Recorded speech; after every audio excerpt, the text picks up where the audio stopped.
नमस्कार दोस्तों।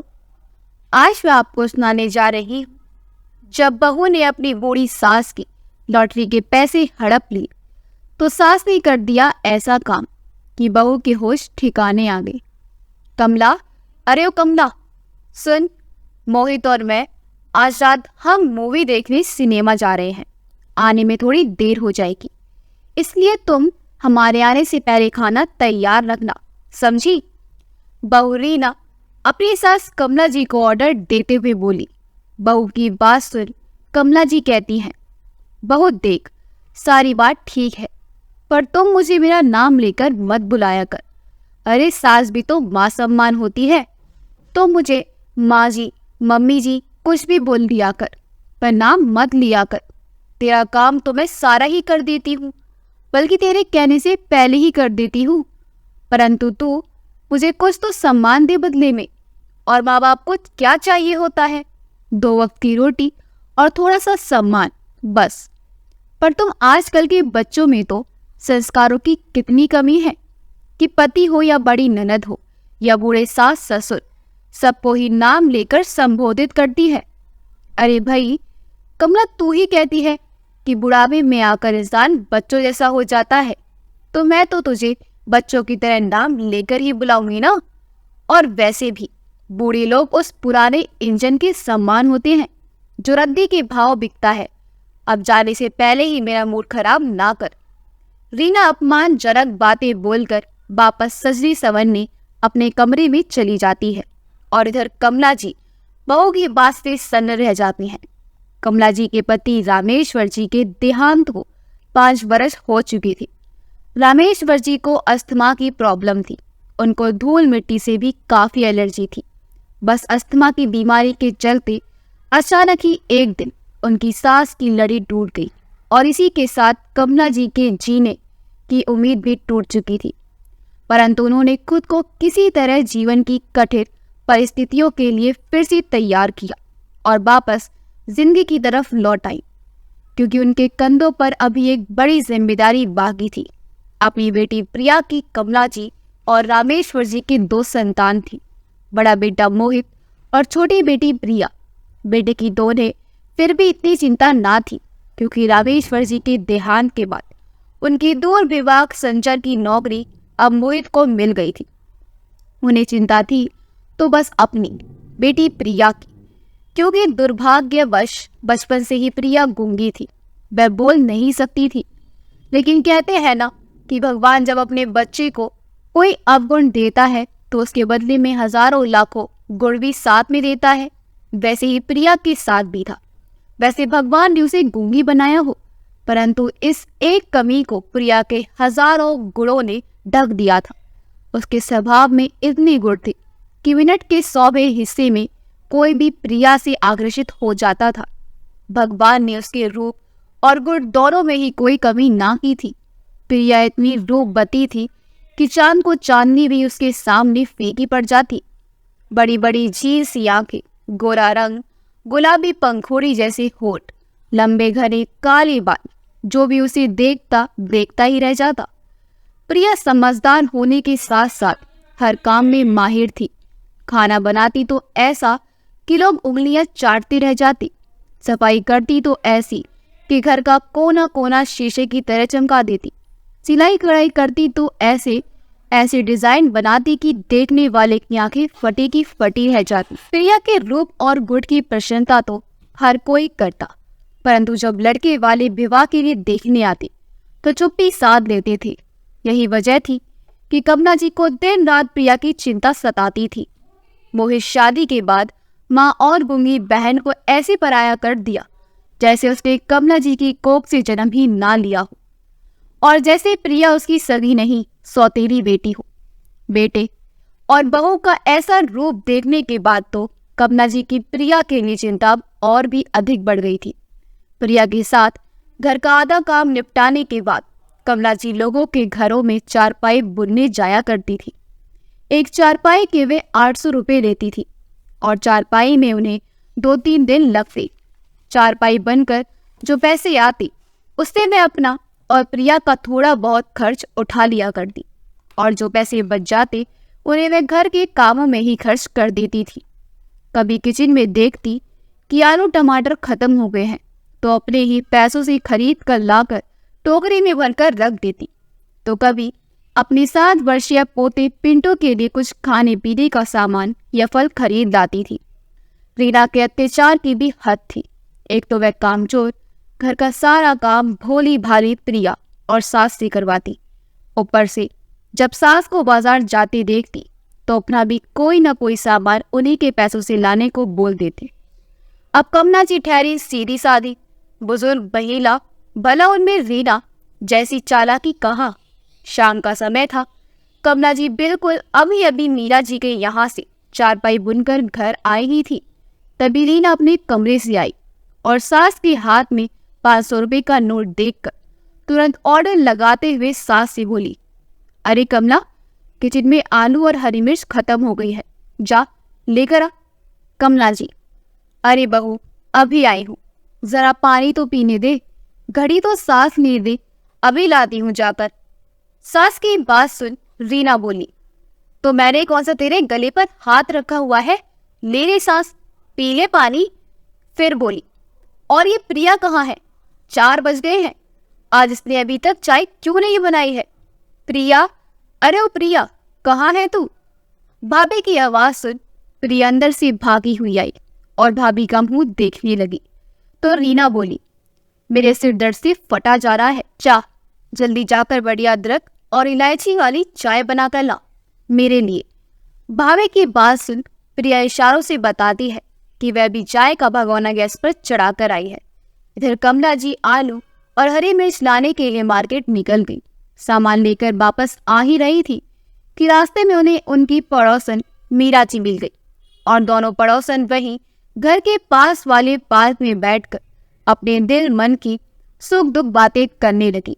बातों ही बातों में मीरा जी कमला जी से पूछ बैठी, ये बता कमला, रामेश्वर भाई साहब के देहांत के बाद से ही तूने अपनी कमर काकड़ी एक कर रखी है।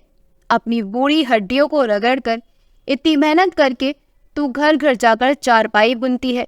क्या तू अपना सारा पैसा ऐसे ही खर्च कर देती है या कुछ बचत भी करती है। आड़े समय के लिए बेचारी प्रिया के लिए। मीरा जी की बात सुन कमला जी बोली, बचत नहीं मीरा बहन, चारपाई बुनकर जो भी पैसे आते हैं प्रिया और अपना खर्च उठाने के बाद जो पैसे बचते हैं सारे घर के छूट-फूट कामों में ही खर्च हो जाते हैं। कमला जी की बात सुन मीरा जी अपना माथा पीटते हुए बोली, हे भगवान, सद्बुद्धि दे इसे। कमला, ये तो क्या पागलपन कर रही है, थोड़ी अकल है या नहीं। एक तो मोहित और रीना घर का सारा काम करवाने के बाद भी तुझे और प्रिया को एक आना नहीं देती।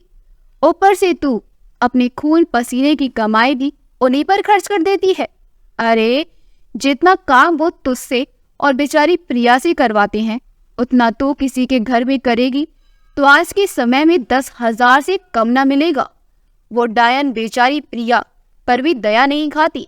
अरे सोच कमला, जब तेरी आंखों के सामने प्रिया के साथ ऐसा बर्ताव करते हैं, उससे इतना काम लेते हैं और बदले में एक फूटी कौड़ी नहीं देते, तो सोच भगवान ना करे कल को तुझे कुछ हो गया तो प्रिया का क्या होगा। कौन उस बच्ची का ख्याल रखेगा, कौन उसका खर्च उठाएगा। इसलिए कहती हूँ कमला, अकल से काम ले, अकल से। मीना जी के समझाने के बाद कमला जी बोली, हे भगवान, मैं कैसी पागल हूँ मीरा बहन, ये सब तो मैंने सोचा ही नहीं कि मेरी बच्ची का क्या होगा मेरे बाद। मैं तो अपनी सारी कमाई इन्हीं दास पीठों पर खर्च कर देती हूँ। अच्छा हुआ मीरा बहन जो तूने मुझे समझाया, वरना मैं तो इतनी मेहनत करके भी खाली हाथ ही रह जाती हूँ। पर अब मैं थोड़ी बचत करके चलूंगी। इन लोगों का कोई भरोसा नहीं कि मेरे मरने के बाद मेरी बच्ची के साथ क्या करे। मीरा जी बोली, इसलिए तो तुझे समझा रही हूँ कि अपने जीते जी उस बच्ची के लिए कुछ ना कुछ इंतजाम कर, वरना आने वाला समय बहुत कठिन होगा। कमला जी बोली, परंतु मीरा बहन, ये प्रिया भी तो मेरे पैसे ना छोड़ती है। पैसे देखते ही कोई ना कोई काम बता देती है। बचत करूँ तो कैसी करूँ। मेरे और प्रिया का तो किस बैंक में कोई खाता भी नहीं है। मीरा जी बोली, कमला क्या बताऊँ, यही दिक्कत तो मेरे साथ है। बड़ा बेटा एक आना नहीं देता और छोटा कुछ देता भी तो पोता पोती ना छोड़ती, इसलिए तो मैं लॉटरी डालती हूँ। वो ममता है ना, अरे जो शर्मा जी के यहाँ किराए पर रहती है, उसके पास तू भी ऐसा ही कर जिससे एक अच्छी खासी रकम जमा हो जाए। फिर प्रिया के लिए इस रकम से कुछ इंतजाम कर देना, कमला जी बोली। पर मीरा बहन, ममता को तो शर्मा जी के यहाँ किराए पर अभी कुछ ही महीने हुए हैं ना, मैं तो उसे ठीक से जानती भी नहीं हूँ, क्या उसके पास लॉटरी डालना सुरक्षित होगा? मीरा जी बोली। अरे हाँ कमला, तू चिंता ना कर, गली के कई और लोगों ने भी उसी के पास लॉटरी डाली हुई है। कमला जी, चलो ठीक है, फिर कल मैं तुम्हारे साथ ममता से बात करने चलती हूँ। सारी बातें करके मीरा जी और कमला जी दोनों अपने अपने घर चली जाती हैं। अगले ही दिन वो दोनों ममता से लॉटरी की बात करने जाती हैं। ममता दोनों को बड़े आदर सम्मान के साथ बैठाती है, फिर उनके लिए चाय नाश्ता लाती है और बड़े ही प्यार से बात करती है। कमला जी को ममता अच्छे स्वभाव की लगती है। ये सोचकर कि लड़की अच्छे स्वभाव की है, इसके पास मेरा पैसा सुरक्षित रहेगा, 2000 रुपये प्रति माह की लॉटरी ममता के पास डाल देती है।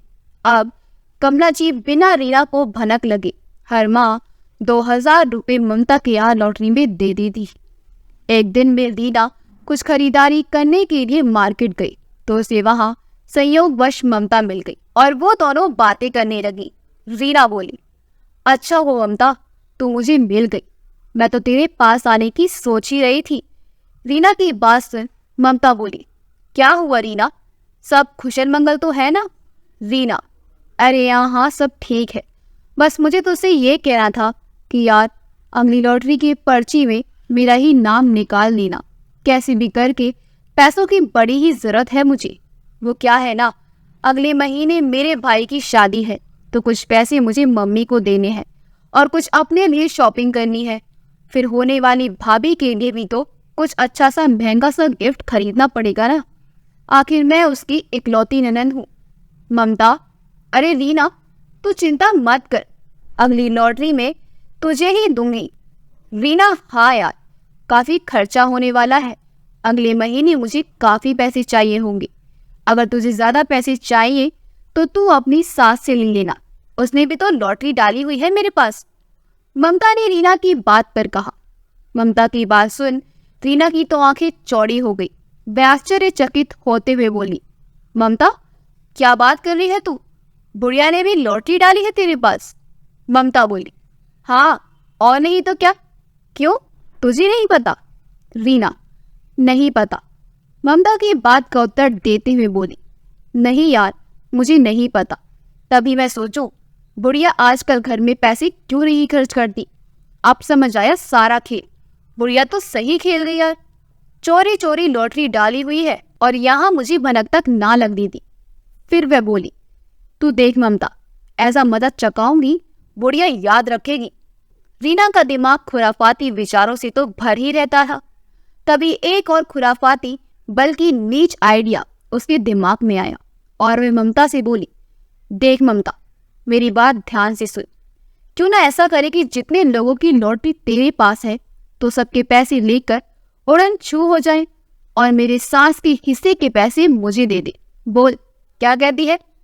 ममता, यार रीना तो कैसी बात कर रही है, इतने सारे लोगों ने विश्वास करके मेरे पास लॉटरी डाली है, भला मैं सबके लिए पैसे लेकर भाग कैसी सकती हूँ, यह तो बहुत बड़ा पाप होगा। रीना ने ममता को अपनी जाल में फंसाते हुए कहा, ममता तू ना अगर इस पाप पुण्य के चक्कर में पड़ी रही तो कभी कुछ भला नहीं होने वाला तेरा।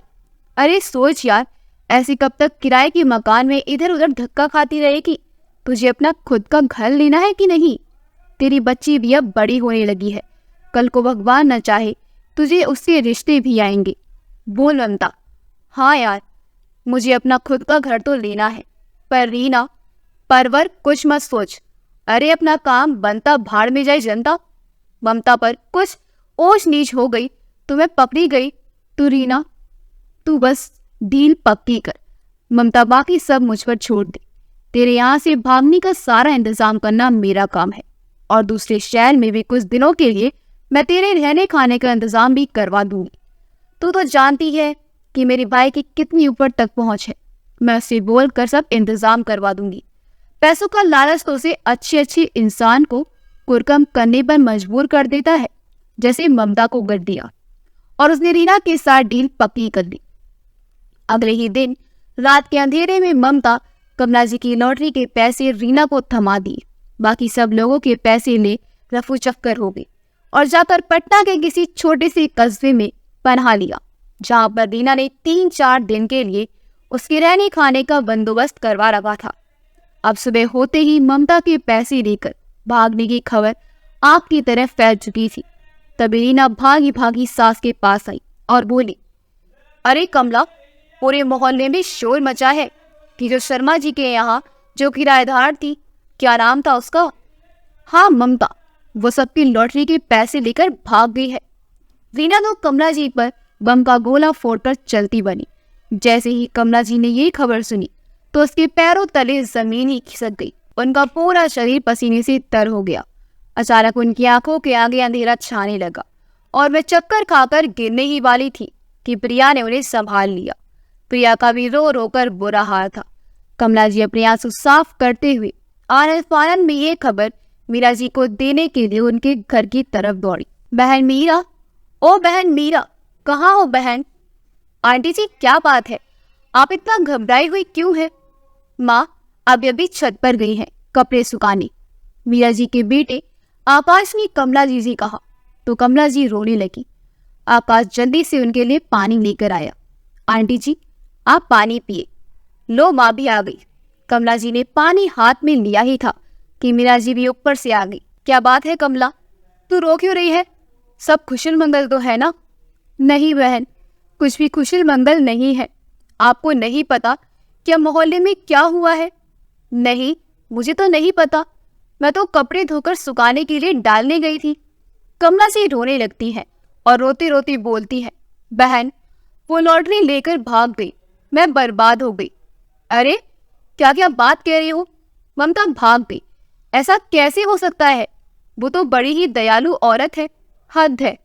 हे भगवान, आज के समय में तो किसी पर भी विश्वास नहीं किया जा सकता। कौन क्या है पता ही नहीं चलता है। सबकी लॉटरी लेकर भाग गई। क्या पुलिस में रिपोर्ट नहीं की क्या?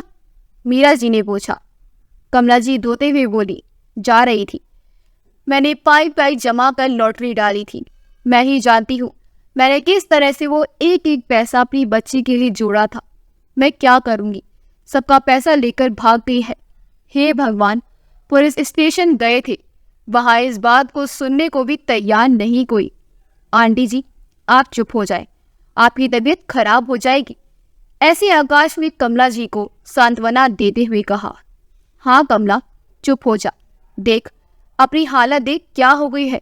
उस बच्ची का ख्याल कर, तुझे कुछ हो गया तो उसका क्या होगा? यही सब सोच कर तो वो लॉटरी डाली थी। मेरा तो जीवन बर्बाद हो गया।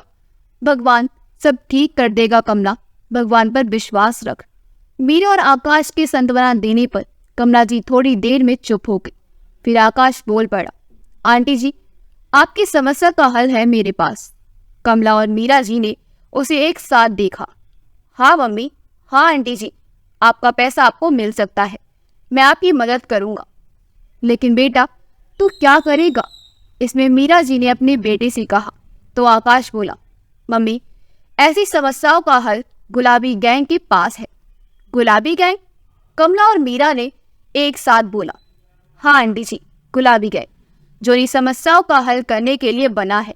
कमला जी ने ये बात सुनी तो उनकी आंखों में उम्मीद की किरण जाग उठी। बेटा क्या मेरा पैसा मुझे मिल सकता है? हाँ आंटी जी, क्यों नहीं मिलेगा? आप मुझ पर विश्वास रखिए, आपका पैसा आपको जरूर मिलेगा। तो बेटा तू मुझे ले चल गुलाबी गैंग के पास, तेरा बड़ा एहसान होगा। हाँ आंटी जी, मैं ले चलूँगा आपको वहाँ, लेकिन अंदर आपको ही जाना होगा। कोई नहीं है आकाश, तू हम दोनों को ले चलना, हम दोनों अंदर चले जाएंगे। ठीक है माँ, आज मुझे थोड़ा काम है, कल हम दोपहर 2 बजे वहाँ ज़रूर जाएंगे। कमला जी में उम्मीद जाग गई और इस उम्मीद के साथ वे घर चली गई। शाम में जब वे घर का कुछ ज़रूरी सामान लेने बाहर गई, रोड पर चलते समय उनकी नज़र एक कैफ़े में पड़ी, जहाँ उनकी बहू किसी के साथ बैठे हुए कॉफी की चुस्कियां ले रही थी। उन्होंने देखने की बहुत कोशिश की, परंतु वह दूर से उस दूसरे व्यक्ति को देख न पाई। वे वहां कुछ देर उनके बाहर निकलने के इंतजार में खड़ी रही। जैसे ही वे दोनों बाहर आए तो देखकर उनके होश उड़ गए।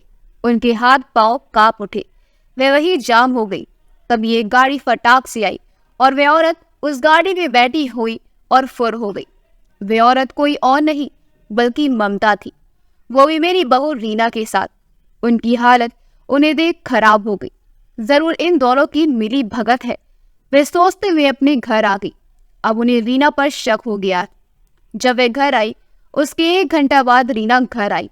कमला जी के हृदय में अनेक प्रकार के सवालों ने जन्म ले लिया था, जिनका जवाब पाने के लिए वह अपनी बहू पर नजर रखी हुई थी।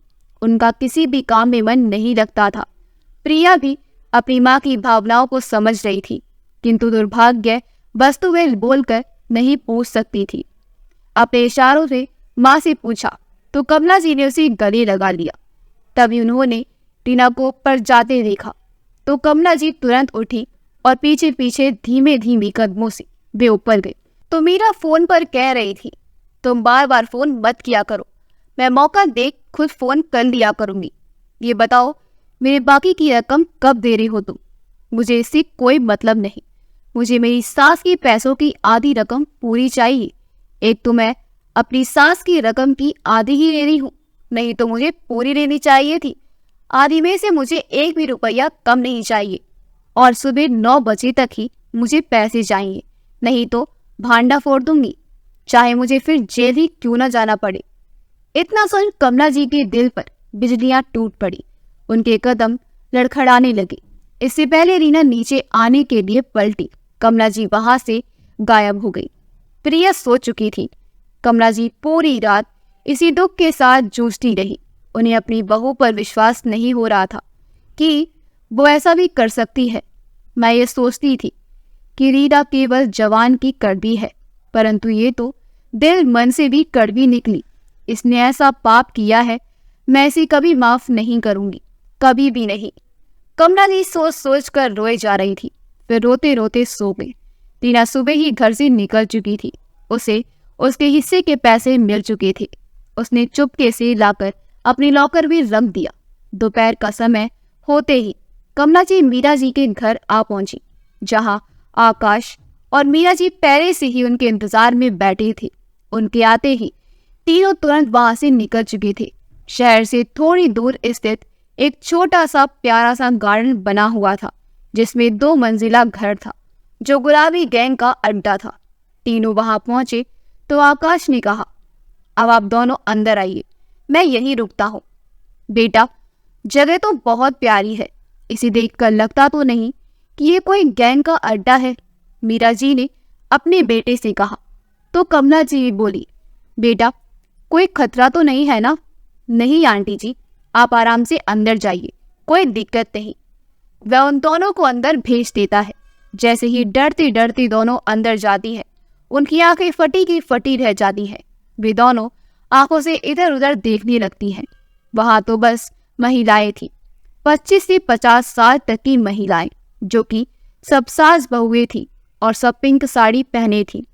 हमने तो सोचा था कि गैंग है तो मर्दों का ही होगा, और ये क्या, ये अड्डा था या कोई फूलों से सदा मंदिर, जहां हम जैसी और भी महिलाएं वहां मौजूद थी। वहां एक बड़ी सी कुर्सी पर गुलाबी गैंग की हेड बैठी हुई थी, जो उन परेशान महिलाओं की परेशानी अच्छे से सुन रही थी और चुटकी बजाती उनकी परेशानियों को हल कर दिया करती थी। हमें अंदर आते समय जो डर था, वह अंदर का दृश्य देख भाग चुका था। तभी आवाज आई, बहन आपको क्या समस्या है? उन पिंक साड़ी वाली एक औरत ने उनसे सवाल किया। इतना कहना था कि कमला जी और मीरा जी अपनी समस्या बताने में लग गई। उनकी सारी समस्या अच्छे से सुनी गई और उन्हें सांत्वना देते हुए बोली, बहन अब आप लोग निश्चित होकर घर जाइए और कल इसी समय आ जाइएगा। कमला जी और मीरा जी वहां से निकल गई। बाहर आने पर आकाश ने सब पूछा तो उसे अंदर का सब हाल बता दिया और घर को वापस आ गए। अगले दिन के इंतजार में सब अपने अपने काम निपटाने में लग गए। बड़ी मुश्किल से रात गुजरी। अगले दिन दोपहर को वो फिर से उसी जगह पहुंच गए। आकाश बाहर रुक गया। कमला जी और वीरा जी अंदर गए तो उन्हें ऊपर कमरे में भेज दिया गया। उधर जैसे ही रीना घर से निकलकर लॉटरी की रकम जमा कराने बैंक जा ही रही थी कि एक गाड़ी उसे अंदर घसीटता और अहू चक्कर हो गई। बिना डर के मारे चिल्लाती रही। उसने देखा गाड़ी में पिंक साड़ी वाली औरतें थी। रीना चिल्लाकर पूछ रही थी, कौन है आप लोग? मुझे ऐसे किडनैप कर कहाँ ले जा रहे हो? मैंने क्या किया है? उसे कोई जवाब नहीं मिला। गाड़ी उसी गार्डन के बाहर रुकी और रीना को अंदर ले जाया गया। ममता भी वहां मौजूद थी। उसके हाथ पांव बंधे हुए थे। यह देख रीना के पसीने छूट गए। रीना चिल्लाती रही। फिर एक पिंक साड़ी वाली ने उसके 2 थप्पड़ जड़ दिए। तब जाकर रीना चुप हुई। उसने पूछा, मुझे यहाँ ऐसे क्यों लाया गया है? क्या किया है मैंने?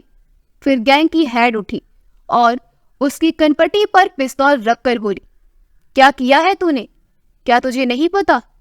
यही पता करवाने के लिए तुझे यहाँ लाया गया है और यही सब पता करवाने के लिए ये गैंग बनाया गया है। तुम जैसे लोग भोले भाले लोगों पर, बड़े बुजुर्गों पर अत्याचार करती हो, उनके साथ गलत व्यवहार करती हो, उनके पैसे, उनकी जायदाद हड़पते हो। इस घिनौना अपराध करने वालों को सर्वनाश करने के लिए ही गुलाबी गैंग ने जन्म लिया है। अब तुम्हें बनने से कोई नहीं रोक सकता। इतना सुनना था कि रीना और ममता डर के मारे दहाड़े मार कर रोने लगी। प्लीज हमें छोड़ दीजिए, हमारी जान मत लीजिए। हमने सबकी लॉटरी मारी है। हम तुरंत सबको सबके पैसे दे देंगे। रीना डर के मारे बोली, मैडम देखिए, ये मेरा पर्स, इसमें सारे पैसे हैं। आप मेरी जान बख्श दीजिए। मैं अपनी सास की क्या अपनी लॉटरी भी सास को दे दूंगी। बस मुझे छोड़ दीजिए। ममता भी बोल रही थी, मैं सबकी लॉटरी लौटा दूंगी, मुझे जाने दीजिए मैडम। तभी हेड बोलती है, इनकी सास को पेश किया जाए, उन्हें ऊपर से लाया जाता है। रीना अपनी सास को देख बहुत चक्की रह गई। वहीं ममता की भी आंखें फटी की फटी रह गई। रीना अपनी सास के पैरों में गिर पड़ी। कमला जी ने रीना को दबा के थप्पड़ जड़ डाला। एक थप्पड़ ममता को जड़ा। रीना ने अपनी सास से माफी मांगने लगी और उनके 2 लाख रुपए और अपनी रकम के 2 लाख भी सास के हाथों में थमा दी। कमला जी ने अपनी रकम थाम ली। बहू की रकम उसके मुंह पर दे मारी और कहा, मुझे केवल मेरी मेहनत का पैसा चाहिए, भीख नहीं। रीना फिर माफी मांगने लगी तो कमला जी ने उसे माफ नहीं किया और कहा कि हम एक छत के नीचे जरूर रहेंगे, लेकिन अजनबी बनकर। मैं इस हरकत के लिए तुझे कभी माफ नहीं करूंगी। रीना रोती रही। कमला जी ने गुलाबी गैंग के आगे हाथ जोड़ा, उनका धन्यवाद किया। हेड ने कहा, बहन हाथ मत जोड़ो, गले मिलो। हम सब बहनें हैं। कभी भी हमारी जरूरत पड़े बेफिक्र होकर हमारे पास आना, हम हमेशा आपके साथ हैं। फिर कमला जी और मीरा जी और आकाश वहां से आ गए। ममता ने सबकी लॉटरी लौटा दी। आकाश ने कमला जी से प्रिया का हाथ मांगा। आकाश प्रिया को मन ही मन चाहता था, किंतु आज तक कमला जी से बात ना कर पाया था। मीरा को अपने बेटे की पसंद पर कोई आपत्ति नहीं हुई, क्योंकि प्रिया उन्हें भी पसंद थी। आकाश और प्रिया की शादी उनकी माँ और ने पूरी विधि विधान के साथ संपन्न कराई गई।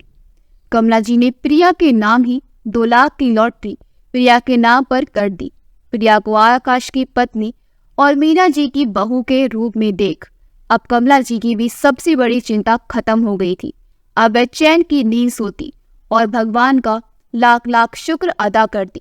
वहीं दूसरी ओर रीना अपने पश्चाताप की अग्नि में दिन रात जल रही थी। बेटे ने इस बारे में माँ से बात भी की, किंतु कमला जी नहीं मानी।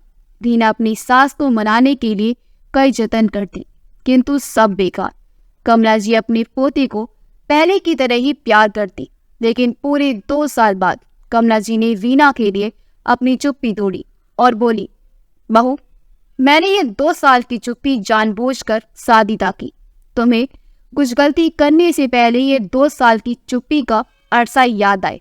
अगर मैं तभी तुम्हें माफ कर देती तो तुम्हें लगता मैंने कुछ गलत किया ही नहीं, इसलिए तुम्हें टक्कर लगाने के लिए मैंने ऐसा किया। माँ जी, अब मैं गलती नहीं करूंगी, अब मैं गलत सोचूंगी भी नहीं। माँ के साथ बुरा करके कौन सुखी रहा है? और मुझे नर्क में नहीं जाना, मुझे भी स्वर्ग में जाना है। और ये तभी संभव है जब मैं माँ की सेवा करूं। रीना की बात सुन कमला जी ने उसे गले लगा लिया। तभी उसका पोता भी उनके गले लग गया और फिर दोनों सास बहू माँ बेटी बनकर रहने लगी। उनका प्यार देख मोहित भी खुश हो गया। अब उनका परिवार सुखी संपन्न परिवार बन चुका था। अगर आपको हमारी कहानी अच्छी लगी हो तो हमारी वीडियो को लाइक करें, शेयर करें और हमारे चैनल योगी वॉइस को सब्सक्राइब कर दें। मिलते हैं अगली वीडियो में। आपका बहुत बहुत धन्यवाद।